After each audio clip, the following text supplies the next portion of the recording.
Freedom ಪಾಡ್ಕಾಸ್ಟ್ಗೆ ಸ್ವಾಗತ. ನಾನು ವಸಂತ್.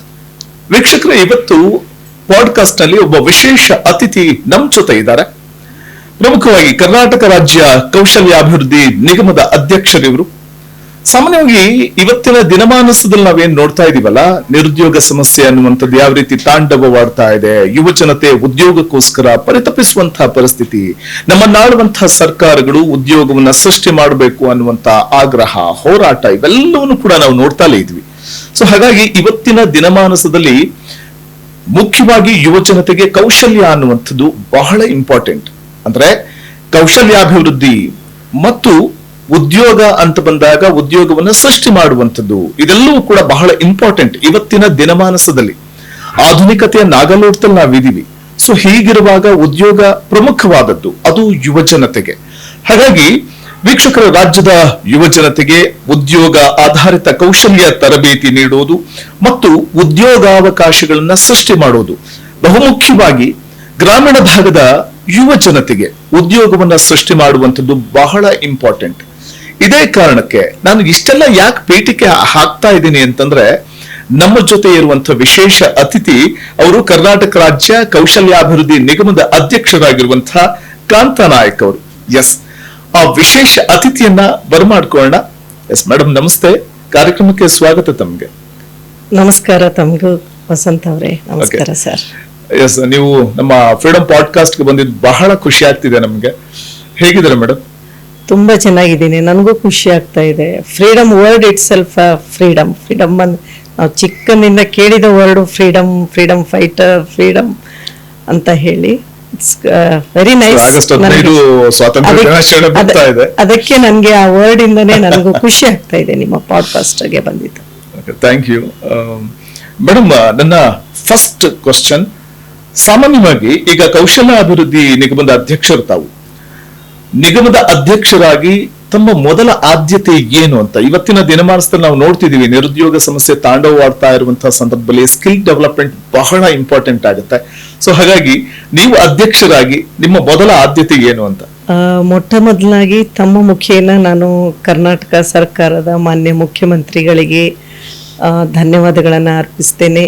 ಕೌಶಲ್ಯ ಅಭಿವೃದ್ಧಿ ನಿಗಮವನ್ನ ನನಗೆ ಒಂದು ಅಧ್ಯಕ್ಷ ಸ್ಥಾನವನ್ನು ಕೊಟ್ಟು ಅವರು ಇದನ್ನ ನಡೆಸ್ಕೊಳ್ಳಮ್ಮ ಅಂತ ಹೇಳಿ ಕೊಟ್ಟಿದ್ದಕ್ಕೆ ತಮ್ಮ ಮುಖೇನ ಮಾನ್ಯ ಮುಖ್ಯಮಂತ್ರಿ ಆದ ಶ್ರೀ ಡಿ.ಕೆ. ಶಿವಕುಮಾರ್ ಸರ್ ಅವ್ರಿಗೆ ಹಾಗೂ ಹಿಂದಿನ ಮುಖ್ಯಮಂತ್ರಿಗಳಾದ ಶ್ರೀ ಸಿದ್ದರಾಮಯ್ಯ ಸರ್ ಅವ್ರಿಗೆ ಧನ್ಯವಾದಗಳನ್ನು ಅರ್ಪಿಸ್ತೇನೆ. ಕೌಶಲ್ಯ ಅಂದ್ರೆ ನಮ್ಗೆಲ್ಲರಿಗೂ ಜೀವನದ ಒಂದು ಭಾಗ, ಅವಿಭಾಜ್ಯ ಅಂಗ ಅಂತ ಹೇಳ್ಬಹುದು ನಾವು. ಯಾಕಂದ್ರೆ ಕೌಶಲ್ಯ ನಾವು ಬೆಳಿಗ್ಗೆಯಿಂದ ರಾತ್ರಿ ಮಲಗುವವರೆಗೂ ಮಾಡುವ ಎಲ್ಲ ಕೆಲಸದಲ್ಲೂ ಕೌಶಲ್ಯ ಇರುತ್ತೆ.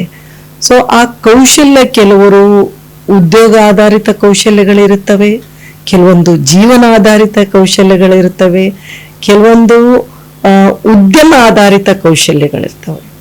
ಒಂದು ಉದ್ಯಮಿ ಆಗಲು ಯಾವ ಕೌಶಲ್ಯ ಬೇಕು ಅದಕ್ಕೆ ಬೇರೆ ಕೌಶಲ್ಯಗಳು, ವೃತ್ತಿ ಮಾಡಲು ಏನು ಉದ್ಯೋಗ ಆಧಾರಿತ ಬೇಕಲ್ಲ ಅದಕ್ಕೆ ಒಂದು ಕೌಶಲ್ಯಗಳ ಬೇಕು. ಆಮೇಲೆ ಜೀವನ ಆಧಾರಿತ ಅಂದ್ರೆ ನಾವು ತಮ್ಮದೇ ಜೀವನ ಲೈಫ್ ಸ್ಟೈಲ್ ಅನ್ನ ಹೇಗೆ ಇಂಪ್ರೂವ್ ಮಾಡ್ಕೋಬೇಕು, ಆಮೇಲೆ ಜೀವನದಲ್ಲಿ ತಾವೇ ಒಂದು ಸ್ವಾವಲಂಬಿ ಬದುಕಬೇಕು ಅನ್ನುವಂತ ಇರುವ ಕೌಶಲ್ಯಗಳೇ ಬೇರೆ. ಹಾಗಾಗಿ ಈ ಕೌಶಲ್ಯ ಅನ್ನೋ ವರ್ಡ್ ಇದೆ ಅಲ್ವಾ, ಅದು ನಮಗೂ ಗೊತ್ತು ನಿಮಗೂ ಗೊತ್ತು, ಬಟ್ ಅದನ್ನ ನಾವು ಸೂಕ್ತ ಟೈಮಲ್ಲಿ ಸೂಕ್ತವಾಗಿ ಉಪಯೋಗ ಮಾಡ್ಕೋಬೇಕು ಅಷ್ಟೇ. ಖಂಡಿತವಾಗ್ಲು. ಆಮೇಲೆ ನಿಮ್ಮ ಅಧಿಕಾರದ ಅವಧಿಯಲ್ಲಿ ಅಂದ್ರೆ KSDC ಅಧ್ಯಕ್ಷರಾಗಿ ತಮ್ಮ ಅಧಿಕಾರದ ಅವಧಿಯಲ್ಲಿ ಸಾಧಿಸಬೇಕು ಅಂತಿರುವಂತಹ ಗುರಿಗಳು ಯಾವ್ಯಾವುದು ಅಂತ? ಸಾಧಿಸಬೇಕು ಅನ್ನೋದು ಜೀವನ ಪೂರ್ತಿ ನಮ್ಗೆ ಸಾಧನೆ ಮಾಡ್ಬೇಕಂತ ಇದೆ. ನನ್ಗೆ ಕೇಳಿದ್ರಿ ಈ ಕೌಶಲ್ಯ ಅಂದ್ರೆ ಯಾವುದಕ್ಕೆ ನಿಮ್ಮ ಒತ್ತು ಕೊಟ್ರಿ ಅಂತ ಹೇಳಿ, ಮೊದಲ ಆದ್ಯತೆ ಅಂತ ಹೇಳಿದ್ರಿ. ಕೌಶಲ್ಯ ಅನ್ನೋದು ನಾನ್ ಮೊದ್ಲೇ ಹೇಳಿದೆ, ಮಕ್ಕಳಿಂದ ಬರ್ಬೇಕು. ನಾವು ಮಕ್ಕಳಿಂದ ಮೊಳಕೆ ಇರೋದ್ರಿಂದ ನಾವು ಮೊಳಕೆಯಲ್ಲಿ ಅಂದಂಗೆ ಮೊಳಕೆ ಇರೋದ್ರಿಂದ ನಾವು ಕೌಶಲ್ಯ ಬಗ್ಗೆ ಮಾಹಿತಿ ಕೊಟ್ಟು ಅರಿವು ಮೂಡಿಸಿದ್ರೆ ಮುಂದೆ ನಮ್ಗೆ ಬೇಕಾದ ಸ್ಕಿಲ್ಡ್ ಯೂತ್ಸ್ ನಮ್ಗೆ ಆಟೋಮೆಟಿಕ್ ಆಗಿ ಅವರ ಎಜುಕೇಶನ್ ಮುಗಿದ ತಕ್ಷಣ ಸ್ಕಿಲ್ಡ್ ಯೂತ್ಸ್ ಬರ್ತಾರೆ. Yes. ಅದೇ ನಿಟ್ಟಿನಲ್ಲಿ ಕೆಲಸ ಮಾಡಬೇಕು ಅಂತ ಯಾವ ಮಕ್ಕಳಿಂದ ನಾವು ಕೌಶಲ್ಯವನ್ನ ಕಲಿಸ್ಬೇಕಂತ ಒಂದು ಆದ್ಯತೆ ಇದ್ರೆ, ಇನ್ನೊಂದು ಆದ್ಯತೆ ಮಹಿಳೆಯರು ಆಲ್ರೆಡಿ ಅವ್ರ ಎಜುಕೇಶನ್ ಮುಗಿಸಿದ್ದಾರೆ, ತಮ್ಮ ದಾಂಪತ್ಯ ಜೀವನದಲ್ಲಿ ಮಕ್ಕಳನ್ನು ನೋಡ್ಕೊಂಡು ಜೀವನ ಮಾಡ್ಬೇಕಾದ್ರೆ ಅವರಿಗೆ ಯಾವ ರೀತಿಯಾಗಿ ಕೌಶಲ್ಯ ಕಲಿಸಬಹುದು. ಸ್ಕಿಲ್ ಡೆವಲಪ್ಮೆಂಟ್ ಬಗ್ಗೆ ಮಾತಾಡ್ತಿದ್ವಿ, ಕೌಶಲ್ಯದ ಬಗ್ಗೆ. ತಾವು ಚಿಕ್ಕ ಮಕ್ಕಳಿಂದಾನೇ ಬರಬೇಕು ಆ ಒಂದು ಕೌಶಲ್ಯ ಅನ್ನುವಂಥದ್ದು ಹೇಳ್ತಿದ್ರಿ. ಸೊ ನನ್ನ ಪ್ರಶ್ನೆ ಮಧ್ಯದಲ್ಲಿ, ನೀವು ನಿಮ್ಮ ಮಾತಿಗೆ ಪೂರಕವಾಗಿ, ಸೊ ಪೇರೆಂಟ್ಗಳು ಅಂದ್ರೆ ಹೆತ್ತವರು ಅಥವಾ ತಂದೆ ತಾಯಿಯ ಪಾತ್ರ ಎಷ್ಟು ಇಂಪಾರ್ಟೆಂಟ್ ಆಗುತ್ತೆ ಮಕ್ಕಳಲ್ಲಿ ಕೌಶಲ್ಯವನ್ನ ತುಂಬುವಂತ ನಿಟ್ಟಿನಲ್ಲಿ ಅಂತ? ನೋಡಿ, ನಾನು ಒಂದೇ ಹೇಳ್ತೇನೆ, ಒಂದು ಮಗುವಿಗೆ ಒಂದು ಸಾಮಾನ್ಯವಾಗಿ ಅವನು ಆಟ ಆಡ್ಬೇಕಾದ್ರೆ ಯಾವುದೋ ಒಂದು ಇಂಟ್ರೆಸ್ಟ್ ತೋರಿಸ್ತಾರೆ, ಯಾವುದೇ ಒಂದ್ ಮಕ್ಕಳು ಆ ಯಾವ ಇಂಟ್ರೆಸ್ಟ್ ಇರುತ್ತೆ ಆ ಸ್ಕಿಲ್ ಅಲ್ಲಿ ಅವ್ನಿಗೆ ಒಂದ್ ಸ್ವಲ್ಪ ಆ ಕೌಶಲ್ಯತೆಯಲ್ಲಿ ಇಂಟ್ರೆಸ್ಟ್ ಇದೆ ಅಂತ ರೆಕಗ್ನೈಸ್ ಮಾಡ್ತಾರೆ. ಮಕ್ಕಳ ಪ್ರತಿಭೆನ ಚಿಕ್ಕವರಲ್ಲೂ ಮಾಡ್ತಾರೆ. ಆದ್ರೆ ಅದು ಮಕ್ಕಳ ಹಂತ ಹಂತವಾಗಿ ಅವರ ಭಾವನೆಗಳು ಬದಲಾಗ್ತವೆ. ಒಂದು ಮಗು 5ನೇ ತರಗತಿಯಲ್ಲಿ ಏನ್ ಆಗ್ಬೇಕನ್ನೋದು ಮಗು ಇರುತ್ತಲ್ಲ, ಅದು 8ನೇ ತರಗತಿ ಇರ್ಬೇಕಾದ್ರೆ ಬದಲಾಗ್ಬಹುದು. ಬಿಕಾಸ್ ಅವನು ಅಬ್ಸರ್ವ್ ಮಾಡ್ತಿರ್ತಾನೆ ಬೇರೆ ಬೇರೆ ಸ್ಕಿಲ್ಗಳನ್ನ ಅಬ್ಸರ್ವ್. ಅದೇ 10th ಹೋಗ್ಬೇಕಾದ್ರೆ ಒಂದು ಬೇರೆ ಅವನಿಗೆ ಬೇರೆ ಭಾವನೆನೂ ಬರ್ಬೋದು. ಎಷ್ಟೊಂದು ತಮ್ಮ ಎಜುಕೇಶನ್ ಮುಗಿದ ತಕ್ಷಣ ಶುರು ಮಾಡಿದ ಕೌಶಲ್ಯಗಳು ಇದಾವೆ. ನಾನೇನನ್ನೋದು ಅಂದ್ರೆ, ಮಕ್ಕಳಿಂದ ಬರ್ಬೇಕು ಅಂದ್ರೆ ಅವೇರ್ನೆಸ್ ಇರ್ಬೇಕು. ಸ್ಕಿಲ್ ಬಗ್ಗೆ ಏನೇನ್ ಸ್ಕಿಲ್ಗಳಿದಾವೆ, ಈಗ ನಾನು ಹೇಳ್ಬೇಕಾದ್ರೆ, ಈಗ ಕೋರ್ ಸ್ಕಿಲ್ಸ್ ಅಂತ ಒಂದಿಷ್ಟು ಕೌಶಲ್ಯಗಳಿದಾವೆ. ಏನು ಆಟೋಮೇಟಿವ್ ಇಂಡಸ್ಟ್ರಿ ಕೌಶಲ್ಯ, ಅಥವಾ ಫಿನಾನ್ಸ್ ಸೆಕ್ಟರ್ ಕೌಶಲ್ಯ ಸ್ಕಿಲ್ಗಳು, ಅಥವಾ ನಮ್ಮ ಹೆಲ್ತ್ ಸೆಕ್ಟರ್ ಸ್ಕಿಲ್ಗಳು, ಅಥವಾ ಅಗ್ರಿಕಲ್ಚರ್ ಸ್ಕಿಲ್ ಅಲ್ಲಿ ಯಾವ ಯಾವ ವಿಧಗಳು ಇದಾವೆ ಅಂತ ಹೇಳಿ ಆ ಅರಿವು ನಮ್ಮ ಮಕ್ಕಳಿಂದ ಬರಬೇಕು. ಆಮೇಲೆ ಸ್ಕಿಲ್ ವರ್ಡ್ ಇದೆಯಲ್ಲ, ಆ ಕೌಶಲ್ಯ ಅನ್ನೋ ವರ್ಡ್ ಆ ಸ್ಕೂಲ್ ಇಂದನೇ ಕಲಿಬೇಕು ಅವರು. ಹಾಗಾಗಿ ನಾವು ಮಕ್ಕಳಿಂದನೇ, ನಾನು ಯಾಕೆ ಹೇಳಿದ್ರೆ ಮಕ್ಕಳಿಂದನೇ ಕೌಶಲ್ಯದ ಬಗ್ಗೆ ಅರಿವು ಮೂಡಿಸ್ಬೇಕು ಅಂತ ಹೇಳಿ ನಾವು ಒಂದು ಯೋಜನೆಯನ್ನ, ಹೊಸ ಯೋಜನೆಯನ್ನ ಈ ಕೌಶಲ್ಯ ಅಭಿವೃದ್ಧಿ ನಿಗಮದಿಂದ ಚಾಲನೆ ಮಾಡ್ಕೊಂಡ್ವಿ. ಅದು 8ನೇ 9ನೇ 10ನೇ ತರಗತಿ ಮಕ್ಕಳಿಗೆ ಕೌಶಲ್ಯದ ಬಗ್ಗೆ ಅರಿವು ಮೂಡಿಸೋದು. ಹಾಗಾದ್ರೆ ಮೇಡಮ್, ತಾವು ಕೌಶಲ್ಯದ ಬಗ್ಗೆ ಅರಿವು ಮೂಡಿಸೋದು 8, 9, 10ನೇ ತರಗತಿ ಸಂದರ್ಭದಲ್ಲಿ ಅಂತ ಹೇಳಿದ್ರೆ, ಇಲ್ಲಿ ಸ್ಟೂಡೆಂಟ್ಗಳಿಗೆ ಅಥವಾ ಯುವಜನತೆಗೆ ಡಿಗ್ರಿ ಮುಖ್ಯನೋ ಅಥವಾ ಕೌಶಲ್ಯ ಇಂಪಾರ್ಟೆಂಟ್ ಅಂತ? ಎರಡೂ ಸಮಾವ. ಎರಡು ಇಂಪಾರ್ಟೆಂಟ್. ಈಗ ಪದವಿ ನಾಲೆಜ್ ಕೊಡುತ್ತೆ, ಕೌಶಲ್ಯ ಅದಕ್ಕೆ ದಾರಿ, ಯಶಸ್ಸು ಗಳಿಸಕ್ಕೆ ಅದು ಸ್ಕಿಲ್, ಅದು ದಾರಿ. ಒಂದು ಸಸಿಗೆ ಗಿಡ ನೆಟ್ಟು ನಾಲೆಜ್ ಇರುತ್ತೆ, ನಾಲೆಜ್ ಆದ್ಮೇಲೆ ಅದಕ್ಕೆ ದಾರಿ ಬೇಕಲ್ಲ. ಆ ಗುರಿಯನ್ನು, ಯಶಸ್ಸನ್ನು ಸಾಧಕ್ಕೆ ನಿಮ್ಮ ಕೌಶಲ್ಯ ಅದಕ್ಕೆ ಕೈ ಹಿಡಿಯುತ್ತೆ. ಸೊ ಎರಡೂ ಮುಖ್ಯ ಆಗತ್ತೆ. ಬರೀ ಮೊದಲು ಪದವಿ ಇದ್ರೆ ಅಷ್ಟೇ ಅವ್ರಿಗೆ ಒಂದು ಉನ್ನತ ಸ್ಥಾನ, ಉನ್ನತ ಹುದ್ದೆ ತಗೊಳ್ತಿದ್ರು. ಅದರ ಜೊತೆಗೆ ಇವತ್ತಿನ ದಿನದಲ್ಲಿ ಕೌಶಲ್ಯ ಇದ್ರೆ ಮಾತ್ರ, ಅದು ಎರಡೂ ಜೊತೆಗಿದ್ರೆ ಮಾತ್ರ ಸಾಧನೆ ಆಗುದು. ಯಾಕಂದ್ರೆ ಹೇಳ್ತೇನೆ, ನಮ್ಮ ಭಾರತ ದೇಶ ನಿಂತಿದ್ದೇ ಕೌಶಲ್ಯದಲ್ಲಿ.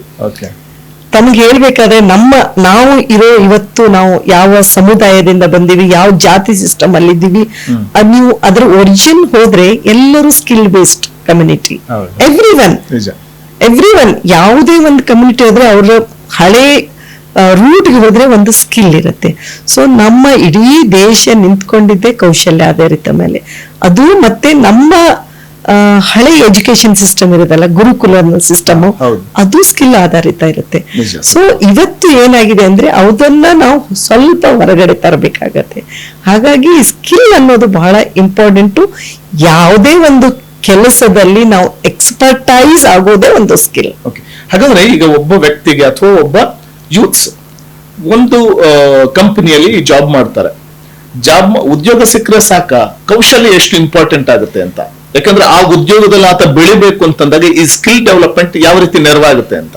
ನಮ್ಮ ಸ್ಕಿಲ್ ಡೆವಲಪ್ಮೆಂಟ್ ಹೆಂಗಿದೆ ಅಂದ್ರೆ, ನಾನು ಈಗಾಗಲೇ ನಿಮ್ಗೆ ಹೇಳಿದೆ, ಮಕ್ಕಳಿಂದ ಕಲಿಸ್ಕೊಡ್ತಾ ಇದೀವಿ ಅಂತ.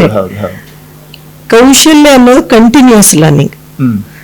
ನಿಮ್ಗೆ ಗೊತ್ತಿದೆ, ಈಗ ಹೊಸ ಹೊಸ ಟೆಕ್ನಾಲಜಿ ಬರ್ತಾ ಇದೆ. ನಾನಿವತ್ತು ನಿಂತ್ಕೊಂಡ್ರೆ ನಿಂತ ನೀರು ಸ್ಮೆಲ್ ಬರಕ್ ಶುರು ಆಗುತ್ತೆ. ಇಟ್ ಶುಡ್ ಬಿ ಫ್ಲೋಯಿಂಗ್, ಅಂದ್ರೆ ಕಂಟಿನ್ಯೂಸ್ ಕಲಿತಾ ಇರ್ಬೇಕು.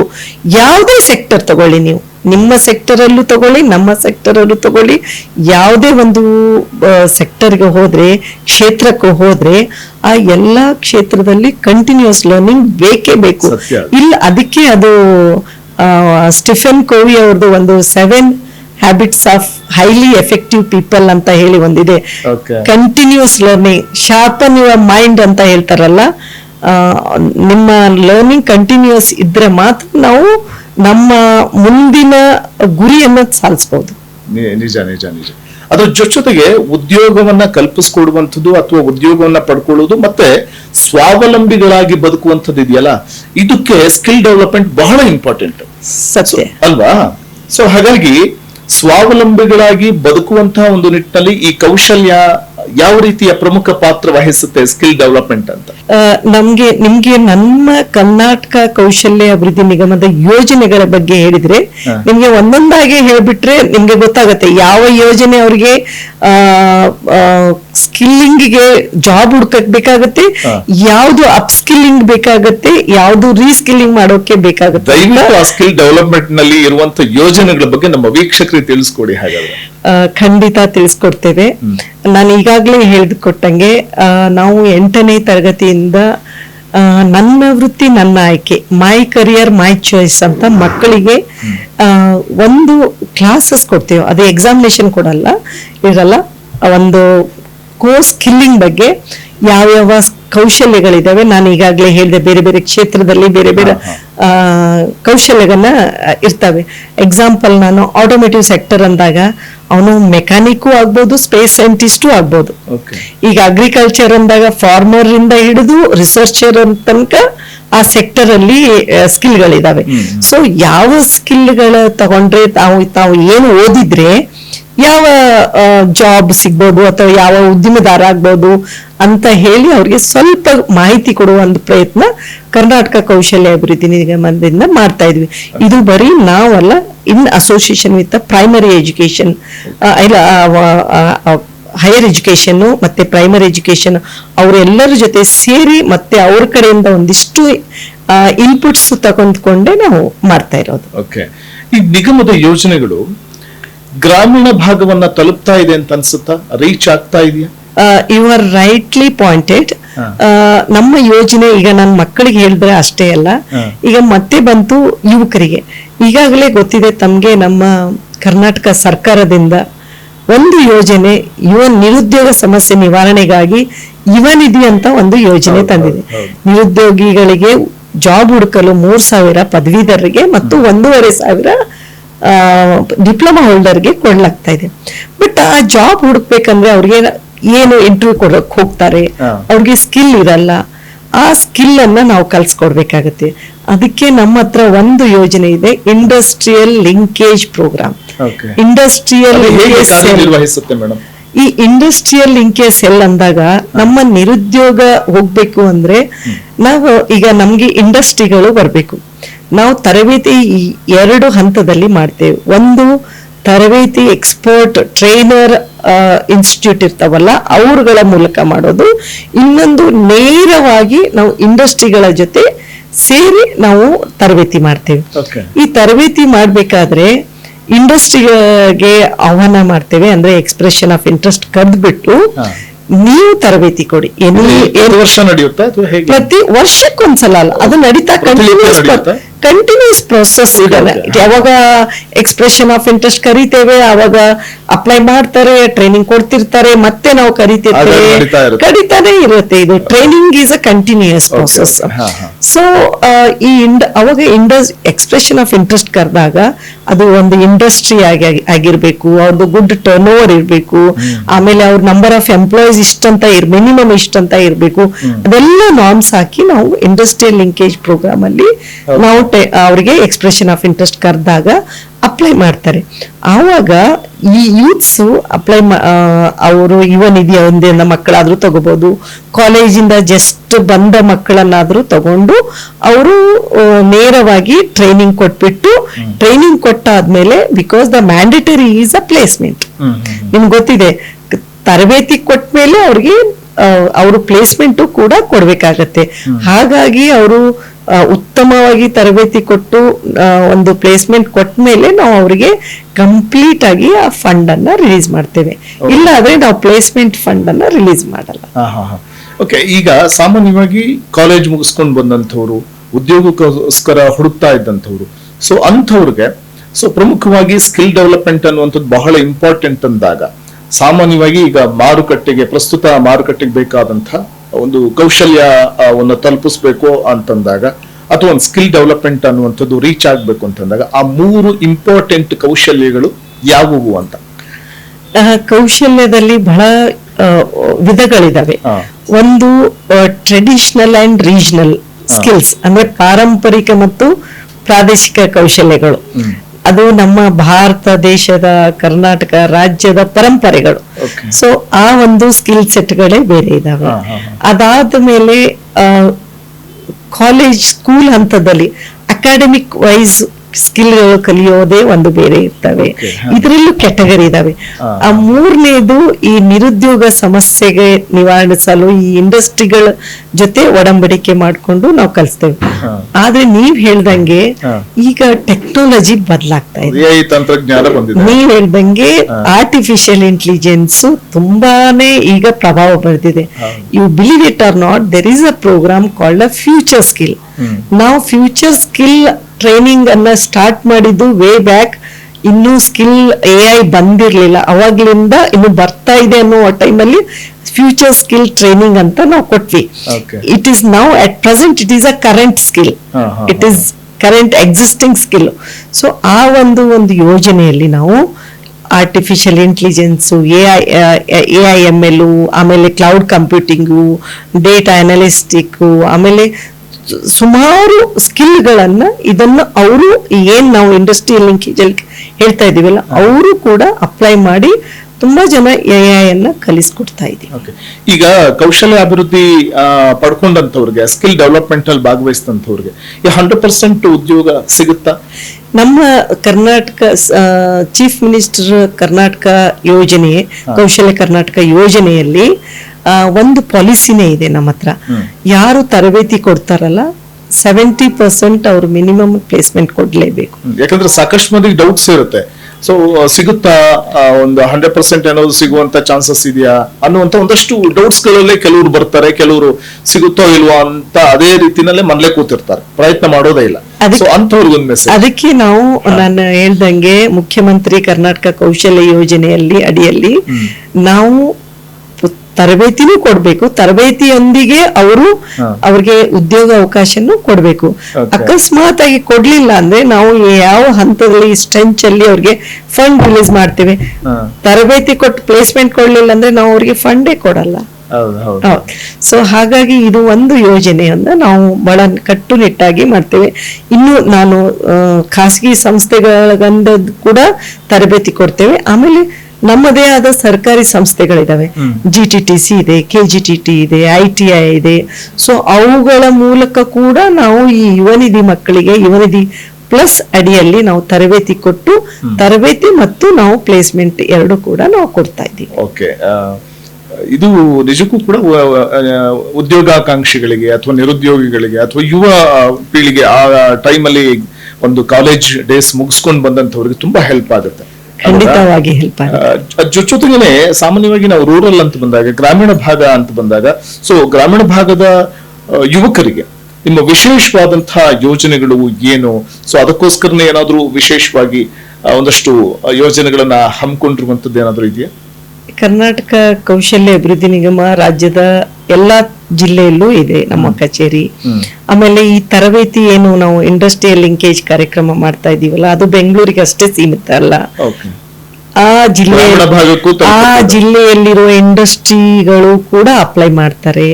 ಅಲ್ಲಿ ಇರುವ ಬೇಡಿಕೆಗಳ ಅನುಗುಣವಾಗಿ ಅವರು ಆ ಇಂಡಸ್ಟ್ರಿಗಳ ಬೇಡಿಕೆ ಅನುಗುಣವಾಗಿ ಅವರು ಅದೇ ಇಂಡಸ್ಟ್ರಿಗಳು ಬಂದು ಅವರು ತರಬೇತಿಯನ್ನ ಕೊಡ್ತಾರೆ. ಒಂದು, ನೀವು ಇನ್ನೂ ಗ್ರಾಮೀಣ ಭಾಗ ಅಂತ ನೀವು ತುಂಬಾ ಒತ್ತು ಹೇಳ್ತಾ ಇದ್ದೀರಾ. ಯೂಶಲಿ ಗ್ರಾಮೀಣ ಭಾಗ ಅಂದ್ರೆ ಸ್ವಲ್ಪ ಮಹಿಳೆಯರನ್ನ ಕಾನ್ಸಂಟ್ರೇಟ್ ಮಾಡೋದಾದ್ರೆ ಅದೇ ಆಗಿತ್ತು. ಯಾಕಂದ್ರೆ ಮಹಿಳಾ ಸಬಲೀಕರಣಕ್ಕೋಸ್ಕರ, ಸೊ ಸಾಮಾನ್ಯವಾಗಿ ಮಹಿಳಾ ಸಬಲೀಕರಣ, ಕೌಶಲ್ಯ ಅಭಿವೃದ್ಧಿಗೋಸ್ಕರ ನಾನು ಈ ಪ್ರಶ್ನೆ ಎತ್ತಿದ್ದು ಗ್ರಾಮೀಣ ಅಭಿವೃದ್ಧಿ ಅಥವಾ ಗ್ರಾಮೀಣ ಭಾಗದ ಜನತೆಯನ್ನೇ ಹೆಚ್ಚಾಗಿ ಕಾನ್ಸಂಟ್ರೇಟ್ ಮಾಡಿದ್ದು. ಅಂದ್ರೆ ಸೊ ನಿಗಮ ನೀಡ್ತಾ ಇರುವಂತಹ ಕೊಡುಗೆಗಳೇನು, ಮಹಿಳೆಯ ಸಬಲೀಕರಣಕ್ಕೋಸ್ಕರ, ಕೌಶಲ್ಯಾಭಿವೃದ್ಧಿ ಮೂಲಕ, ಇದು ನನ್ನ ಪ್ರಶ್ನೆ ಆಗಿತ್ತು. ಕೆಲವೊಂದು ಯೋಜನೆಗಳು ನಾವು ಬರೀ ಮಹಿಳೆಯರಿಗೆ ಕೊಟ್ಟಿದ್ದೀವಿ. ಎಕ್ಸಾಂಪಲ್, ಕೇಂದ್ರ ಸರ್ಕಾರದ ಒಂದು ಜಲ್ ಜೀವನ್ ಮಿಷನ್ ಅಂತ ಒಂದು ಯೋಜನೆ ಇತ್ತು. ಆದ್ರೆ ನಾವು ಇಲ್ಲಿ ಕರ್ನಾಟಕ ಕೌಶಲ್ಯ ಅಭಿವೃದ್ಧಿ ನಿಗಮದಲ್ಲಿ ನಲ್ ಜಲ್ ಅಂತ ಒಂದು ಕಾರ್ಯಕ್ರಮದ ಅಡಿಯಲ್ಲಿ ಪ್ರತಿ ಗ್ರಾಮ ಪಂಚಾಯತಿ, ರಾಜ್ಯದಲ್ಲಿರುವ ಎಲ್ಲಾ ಗ್ರಾಮ ಪಂಚಾಯತಿಯಲ್ಲಿ ಒಂದು ಗ್ರಾಮ ಪಂಚಾಯತಿಗೆ 2 ಹೆಣ್ಮಕ್ಳಂತೆ ನಾವು ನಲ್ ಜಲ್ ಕಾರ್ಯಕ್ರಮ ಅಡಿಯಲ್ಲಿ ಪ್ಲಂಬಿಂಗ್ ವರ್ಕು, ಎಲೆಕ್ಟ್ರಿಕಲ್ ವರ್ಕು ಮತ್ತು ಮೇಷನ್ ವರ್ಕು, ಪ್ಲಾಸ್ಟರಿಂಗ್ ವರ್ಕು ಇದನ್ನ ನಾವು ಮಹಿಳೆಯರಿಗೆ ಕಲ್ಸ್ಕೊಡ್ತಾ ಇದ್ವಿ. ಅದು ಕೂಡ 40 ವರ್ಷದ ಒಳಗಡೆ ಇರುವ ಮಹಿಳೆಯರಿಗೆ. ಸೊ ಅವರ ಗ್ರಾಮ ಪಂಚಾಯತಿಯಲ್ಲಿ ಬರುವ ಈ ಏನು ನಲ್ಲಿಯ ಕೆಲಸಗಳು, ಸ್ವಲ್ಪ ತೊಂದರೆಗಳಿರ್ತವೆ ಅಥವಾ ಸುತ್ತಮುತ್ತ ಪ್ರದೇಶದಲ್ಲಿರುವ ಒಂದು ಕೆಲಸಗಳಿಗೆ ತಾವೇ ಸ್ವಾವಲಂಬಿಯಾಗಿ ಮಾಡ್ಬೋದು. ಯಾಕಂದ್ರೆ ಹೆಣ್ಮಕ್ಳು ಈ ನಲ್ಲಿ ಕೆಲಸ, ಪ್ಲಂಬಿಂಗ್ ಕೆಲಸ ಅಂದ್ರೆ ಇದು ಅಸಾಧಾರಣವಾದ ಕೌಶಲ್ಯ. ಆರಂಭದಲ್ಲಿ ಹೇಳ್ತಿದ್ವಿ ಹೆಣ್ಣೊಂದು ಕಲಿತರೆ ಶಾಲೆಯೊಂದು ತೆರೆದಂತೆ ಅಂತ ಹೇಳ್ತಿದ್ವಿ. ಇವತ್ತಿನ ದಿನಮಾನದಲ್ಲಿ ಈ ಸ್ಕಿಲ್ ಡೆವಲಪ್ಮೆಂಟ್ ಮೂಲಕ ಹೆಣ್ಣು ಮಕ್ಕಳನ್ನ ಸ್ವಾವಲಂಬಿಗಳಾಗಿ ಮಾಡೋದು ಹೇಗೆ ಅನ್ನುವಂಥದ್ದನ್ನು ಕೂಡ ಬಹಳ ಒಂದು ಇಂಪಾರ್ಟೆಂಟ್ ಆಗಿ ಇದು ಹೆಚ್ಚಿನ ಒಂದು ಆದ್ಯತೆ ಕೊಡ್ತಾ ಇರುವಂತದ್ದು ನಿಮ್ಮ ಮಾತಲ್ಲಿ ವೇದ್ಯ ಆಗ್ತಾ ಇದೆ. ಹೌದು, ಖಂಡಿತ. ಅದರೊಂದಿಗೆ ನಮ್ಮ ಗ್ರಾಮೀಣ ಮಟ್ಟದಲ್ಲಿ ಮಹಿಳೆಯರು ಫ್ಯಾಷನ್ ಡಿಸೈನಿಂಗ್ ಅಂತ ಕಲಿತಾರೆ. ಇದು ನಾವು ತರಬೇತಿ ಅವರಿಗೆ, ಯಾಕಂದ್ರೆ ಅವರಿಗೆ ಜಾಬ್ ಬೇಡಿರಲ್ಲ, ಸೆಲ್ಫ್ ಎಂಪ್ಲಾಯ್ಮೆಂಟ್ ಗೆ ಬೇಕಾಗಿರುತ್ತೆ. ಆಮೇಲೆ ಬ್ಯೂಟಿಷಿಯನ್ ಅಂತ ಕಲಿತಾರೆ. ಈಗ ಬೇರೆ ಬೇರೆಯನ್ನ ಕಲಿತಾರೆ. ಬಟ್ ನನ್ನ ಪ್ರಕಾರ ಮಹಿಳೆಯರು ಬರೀ ಆ ಬ್ಯೂಟಿಷಿಯನ್, ಟೈಲರಿಂಗ್ ಅಲ್ಲದೆ ನಾನು ಯೂಶಲಿ ಏನ್ ಹೇಳ್ತೇನೆ ಅಂದ್ರೆ, ಒಂದು ಅಡಿಗೆ ಮಾಡುವ ಹೆಣ್ಮಗಳಿಂದ ಅಂತರಿಕ್ಷದವರೆಗೂ ಇರುವ ಎಲ್ಲಾ ಕೌಶಲ್ಯಗಳಲ್ಲೂ ಹೆಣ್ಮಕ್ಳ ಪಾತ್ರ ಬಹಳ ದೊಡ್ಡದಿದೆ. ಹಾಗಾಗಿ ಪ್ರತಿಯೊಂದು ಹೆಣ್ಮಗಳಿಗೆ ಈ ಅಡುಗೆ ಮನೆಯಿಂದ ಅಂತರಿಕ್ಷದವರೆಗೂ ಬರುವ ಎಲ್ಲಾ ಕೌಶಲ್ಯದಲ್ಲೂ ಕೆಲಸ ಮಾಡುವ ಆಸಕ್ತಿನೂ ಇರುತ್ತೆ ಮತ್ತು ಅವರಿಗೆ ಒಂದು ಅಪರ್ಚುನಿಟಿ ಕೊಟ್ರೆ ಅವರು ಡೆಫಿನೆಟ್ ಆಗಿ ಅವ್ರು ಕೆಲಸ ಮಾಡ್ತಾರಂತ. ಯಾಕಂದ್ರೆ ಪುರುಷ ಪ್ರಧಾನ ಸಮಾಜದಲ್ಲಿ ಹೆಣ್ಣು ಮಕ್ಕಳು ಕೂಡ ಇವತ್ತು ತಮ್ಮ ಸ್ವಂತ ಕಾಲ ಮೇಲೆ ತಾವು ನಿಂತ್ಕೊಂಡು ದುಡಿಯುವಂತ ಮಟ್ಟಕ್ಕೆ ಬರ್ತಾ ಇದ್ದಾರೆ ಅಂತಂದ್ರೆ, ಸೊ ಸರ್ಕಾರದ ಇಂಥ ಒಂದಷ್ಟು ಕೌಶಲ್ಯಾಭಿವೃದ್ಧಿ ಯೋಜನೆಗಳು ಇದೆಲ್ಲವೂ ಕೂಡ ಬಹಳ ರೀಚ್ ಆಗ್ತಾ ಇದೆ ಮಹಿಳೆಯರನ್ನ, ಅವ್ರನ್ನ ಸ್ವಾವಲಂಬಿಗಳನ್ನಾಗಿ ಮಾಡ್ತಾ ಇದೆ ಅನ್ನೋದಕ್ಕೆ ನಿಮ್ ಮಾತುಗಳ ಎಕ್ಸಾಂಪಲ್. ಅದಕ್ಕೆ ನಾನು ಯೂಶಲಿ ಪಾರಂಪರಿಕ ಮತ್ತು ಪ್ರಾದೇಶಿಕ ಕೌಶಲ್ಯ ಹೇಳಿದೆ. ನಮ್ಮ ಪ್ರತಿಯೊಂದು ಜಿಲ್ಲೆಗೆ ಅದರದೇ ಒಂದು ಪಾರಂಪರಿಕತೆ ಇದೆ, ಆಮೇಲೆ ಅದರದೇ ಒಂದು ಪ್ರಾದೇಶಿಕತೆ ಇದೆ. ಆಮೇಲೆ ಪ್ರತಿಯೊಂದು ಕಮ್ಯುನಿಟಿ ಅವ್ರ ಪರಂಪರವಾಗಿ ಒಂದು ಕೌಶಲ್ಯವನ್ನು ಬರ್ತಾ ಇರುತ್ತೆ. ಸೊ ಆ ಜಿಲ್ಲೆಯಲ್ಲಿ ಬರುವ ಕೌಶಲ್ಯಗಳ ಅನುಗುಣವಾಗಿ ನಾವು ಎಕ್ಸಾಂಪಲ್ ಮೈಸೂರಲ್ಲಿ ಇನ್ಲೆ ಆರ್ಟ್ ಇರುತ್ತೆ, ಬೀದರಲ್ಲಿ ಹೋದ್ರೆ ಬಿದಿರಿ ಆರ್ಟ್ ಇದೆ, ಸೊ ಚನ್ನಪಟ್ಟಣಕ್ಕೆ ಹೋದ್ರೆ ಗೊಂಬೆ ಇದೆ, ಹಾಗೆ ನೀವು ಬಾಗಲಕೋಟೆಗೆ ಹೋದ್ರೆ ನೇಕಾರ್ ಇಲ್ಕಲ್ ಸೀರೆಗಳು, ಈ ತರ ಸೊಗಡೆ ಬೇರೆ ಇರುತ್ತೆ. ಸೊ ಆ ಜಿಲ್ಲೆಗೆ ಅನುಗುಣವಾಗಿ ಯಾವ ಸ್ಕಿಲ್ ಬೇಕು ಅಂತ ಅಲ್ಲಿಂದನೇ ಕೇಳ್ಬಿಟ್ಟು ಯೂಶಲಿ ಇಂಥ ಸ್ಕಿಲ್ಗಳು ಮಾಡೋದು ಮಹಿಳೆಯರೇ ಜಾಸ್ತಿ. ಸೊ ಅವರಿಗೆ ಈ ಒಂದು ಸ್ಕಿಲ್ ಅನ್ನು ಕಲಿಸುವ ಒಂದು ಪ್ರಯತ್ನ ನಾವು ಪಾರಂಪರಿಕ ಮತ್ತು ಪ್ರಾದೇಶಿಕ ಕೌಶಲ್ಯಗಳ ಮೂಲಕ ಮತ್ತು ಕಸೂತಿಗಳ ಮೂಲಕ ನಾವು ಕಲಿಸ್ಕೊಡ್ತಾ ಇದ್ದೀವಿ. ಆಮೇಲೆ ನನಗೆ ಇನ್ನೊಂದು ತುಂಬಾ ಒಂದು ಕ್ಯೂರಿಯಾಸಿಟಿ ಮತ್ತೆ ಕುತೂಹಲ ಇರುವಂತದ್ದು, ಕ್ಯೂರಿಯಾಸಿಟಿ ಅಥವಾ ಕುತೂಹಲ ಇರೋದೇನಂತಂದ್ರೆ, ತಾವು ವಿದೇಶದಲ್ಲೂ ಕೂಡ ಹೋಗಿ ಅಲ್ಲಿ ಒಂದಷ್ಟು ಅಧ್ಯಯನ ಮಾಡಿರುವಂತದ್ದು ಮತ್ತೆ ಸ್ಕಿಲ್ ಡೆವಲಪ್ಮೆಂಟ್ ಬಗ್ಗೆ ನೀವು ಒಂದಷ್ಟು ಅಲ್ಲಿನ ಯೂತ್ಸ್ಗೆ ಹೇಳ್ಕೊಡುವಂಥದ್ದು ಇವೆಲ್ಲವನ್ನು ಕೂಡ ನಾನು ಕೇಳ್ಪಟ್ಟಿದ್ದೀನಿ. ಸೊ ನಮ್ಮ ಭಾರತ ದೇಶದ ಸ್ಕಿಲ್ ಡೆವಲಪ್ಮೆಂಟ್ ವಿಚಾರವಾಗಿ ತೆಗೆದುಕೊಳ್ಳುವಂತಹ ಒಂದಷ್ಟು ನಿರ್ಧಾರಗಳು ಅಥವಾ ಯೋಜನೆಗಳು, ಅಲ್ಲಿನ ಯೋಜನೆಗಳು ಎಷ್ಟೊಂದು ಡಿಫ್ರೆನ್ಸ್ ಆಗಿರುತ್ತೆ ಅಂತ ಅನ್ಸುತ್ತೆ. ನೀವು ವಿದೇಶಕ್ಕೆ ಹೋದ್ರೆ ದೆನ್ ನೀವು ನನ್ನ ಪ್ರೊಫೆಷನ್ ಮೊದಲು ನಾನು I was in IT field. So ಆವಾಗ ನಾನು ವಿದೇಶಕ್ಕೆ ಹೋಗಿ ಅಲ್ಲಿ ಸಾಫ್ಟ್ವೇರ್ ಕಂಪನಿಯಲ್ಲಿ ಬೇರೆ ಬೇರೆಗಳ ಹುದ್ದೆಯನ್ನು ತೆಗೆದುಕೊಂಡು ಇದ್ದವಳು ನಾನು. ಸೊ ವಿದೇಶದಲ್ಲಿ ನಾನು ಎಕ್ಸಾಂಪಲ್ ಒಂದು ದೇಶದಲ್ಲಿ ಒಂದು ಜಪಾನ್ ಅಂತ ಒಂದು ದೇಶ ತಗೊಳ್ಳಿ, ಅಲ್ಲಿ ಸ್ಕಿಲ್ಗಳನ್ನ ಹೆಂಗ್ ಕಲ್ಸ್ಕೊಡ್ತಾರೆ ಅಂದ್ರೆ ಮಕ್ಕಳಿಂದನೇ ಅವರಿಗೆ ಸ್ಕಿಲ್ಗಳನ್ನು, ಒಂದು ಟೈರ್ಗಳನ್ನ ಹೆಂಗೆ ಸ್ಕ್ರೂ ಹಾಕ್ಬೇಕು ಅಥವಾ ಅವ್ರದ್ದು ಸ್ಕಿಲ್ ಬೇಸ್ ಪ್ರತಿಯೊಂದು ಅವರನ್ನ ಆ ಪ್ರಾಡಕ್ಟ್ ಅನ್ನ ಓಪನ್ ಮಾಡಿ ಅದನ್ನ ರೀಜಾಯಿನ್ ಮಾಡಿಸೋದು ಸ್ಕಿಲ್ ಬೇಸ್ ಎಜುಕೇಶನ್.